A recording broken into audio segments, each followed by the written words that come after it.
merong na-rescue guys. And thankfully guys, na-rescue sila, no? Sa US and Canadian border po, no? Merong family of 4 na nakita, no? At na-rescue. Kasi guys, nasa ano sila, nasa malamig na lugar, no?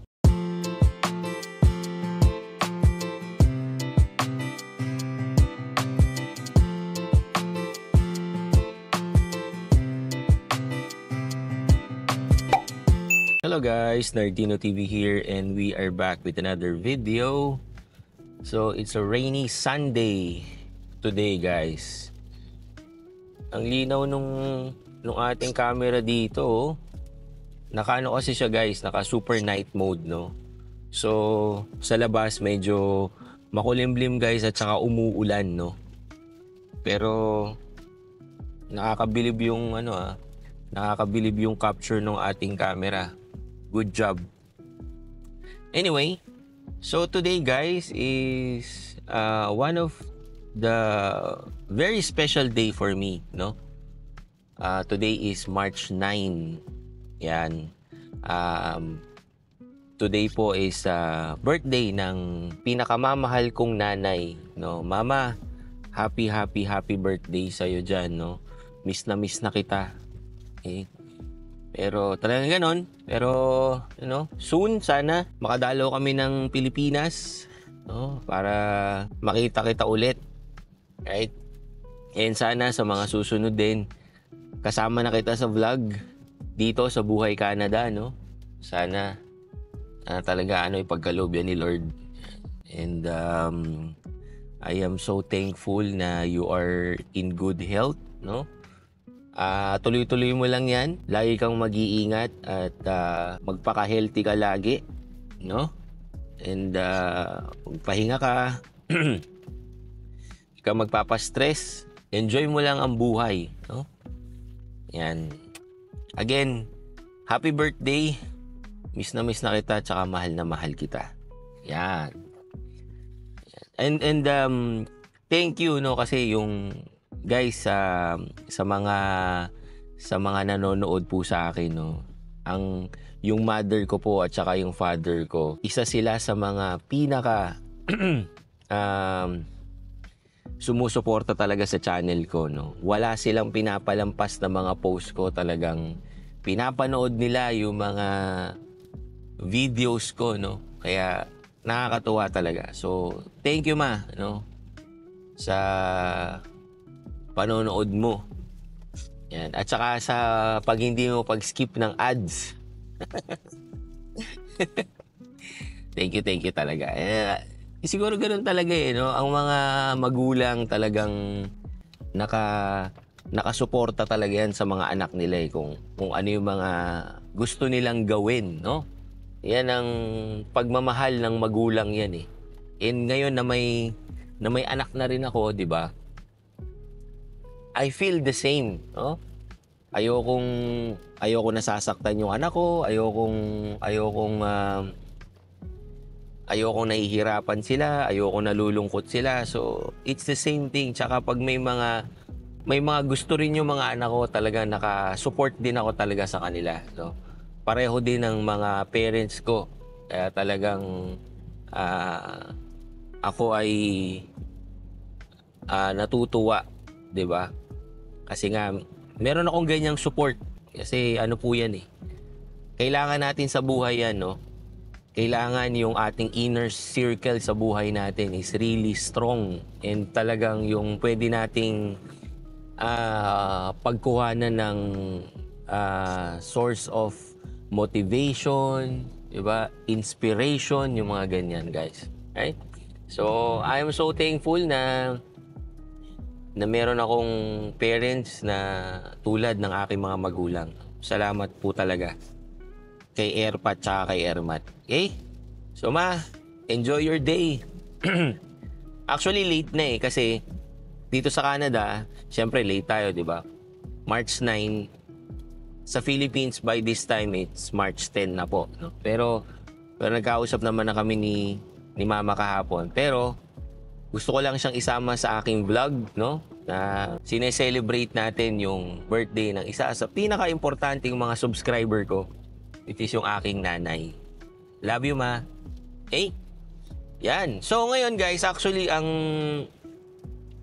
pag-uusapan natin is also about family, no? Meron ako nakitang news kasi kanina, no, habang naghihintay ako kay Mrs. kasi today is Sunday, so ihahatid ko si Mrs. sa work, no. Actually, tapos na. Kahatid ko lang sa kanya. Ngayon naman uuwi na ako, no. So, habang hinihintay ko siya kanina, meron ako nakitang news, no, na nakakalungkot na news kasi merong na-rescue guys. And thankfully guys, na-rescue sila, no. Sa US and Canadian border po, no. Merong family of 4 na nakita, no. At na-rescue. Kasi guys, nasa malamig na lugar, no. And based din dun sa report guys, hindi sila naka-winter attire or hindi sila ready for winter. Ang sabi nga guys, yung mga bata, no, yung 2 kids, parang naka-jeans lang and jacket at walang winter boots. Guys, para sa mga hindi nakakaalam, no, dito sa Vancouver guys, hindi ganon katindi ang snow or kapag winter. Pero guys, masakit na po sa balat, no, kapag yung sobrang lamig, right? Kaya dapat dito talagang ready ka, no? Kumbaga, hindi naman masyadong issue dito ang winter pag talagang ready ka sa mga suot mo. Meron kang gloves, meron kang winter boots, tapos talagang makapal na jacket, ganyan. Okay lang yun guys, makakasurvive ka talaga. Pero yung na-rescue guys, just imagine, tapos yung parents, ang pagkakasabi pa sa news guys is barefoot or nakapaa. Parang ang sabi is nawala yata on their journey, no? Doon sa border. And napakadelikado nun guys, no? Well, kung makikita nyo sa mga post-winter wonderland, no, talagang maganda. Nakakatuwa naman talaga, no, ang snow guys, pero pag yung mga ganon na hindi ka nga ready, no, delikado po yun guys, no.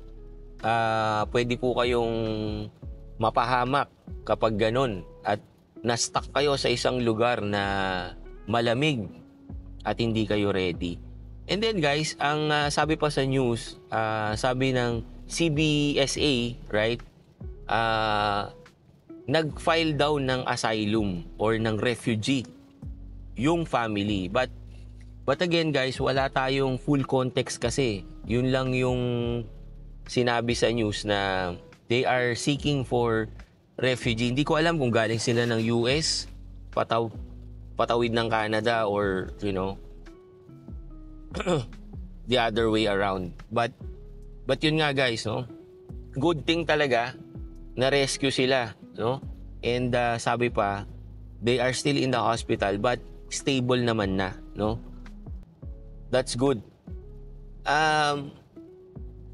Makikita natin doon guys na yung pakikipagsapalaran, no, ng pamilya, no? Again, hindi natin alam kung anong nangyari, kung bakit sila nandoon, di ba? At kung bakit sila nagsisik ng refugee or asylum, no? Malamang merong nangyaring hindi maganda. Siguro, isa sila sa mga, you know, yung mga nawalan siguro ng visa na ayaw umuwi, no? Rather than umuwi, they are filing refugee claims, no? Yan guys, yung mga harsh reality dito sa Canada, no?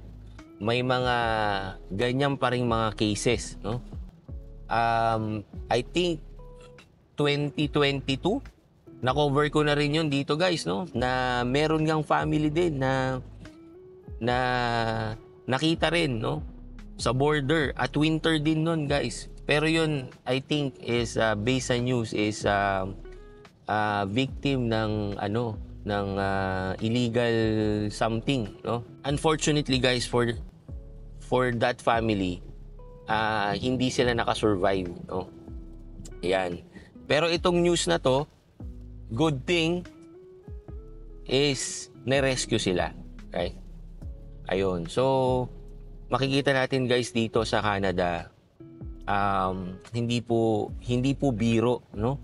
Kaya guys, yung planning nyo and everything, kapag pupunta kayo dito sa Canada, make sure na sigurado yung pupuntahan nyo na talagang legal lahat, kumpleto ng documents, talagang sureball kayo guys, lalo na kung meron kayong kasamang mga bata, no?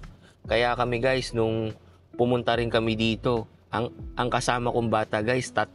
Kaya yun yung isa sa mga kinakaba ko that time. Not for myself, but for my kids. Dahil nga sa ganun, di ba? Kasi hindi ko alam kung papapasukin ba kami ng Canada o uuwi kami ulit ng Pilipinas, no? Yan, kaya kumbaga guys, magiging at peace ka rin at magkakaroon ka ng peace of mind pag alam mo na pumasok ka ng legal at talagang kumpleto yung papers mo, hindi ka dapat kabahan. Yan. Yan guys, so yan yung ating sharing for today at yan yung nakita nating news for today. Unfortunate kasi they are seeking for refugee, so hindi ko alam kung wala silang visa or na-expire or whatever, di ba? But good news kasi na-rescue sila guys, no? Yun ang pinaka-importante. They are alive and safe. Yun naman guys, no? Yan guys, so mag-iingat tayo lagi, no? Tsaka dapat talagang yung papasukin natin dito sa Canada, lahat legal and talagang na-cover natin lahat, napaghandaan talaga natin lahat. Okay? So yun lang guys.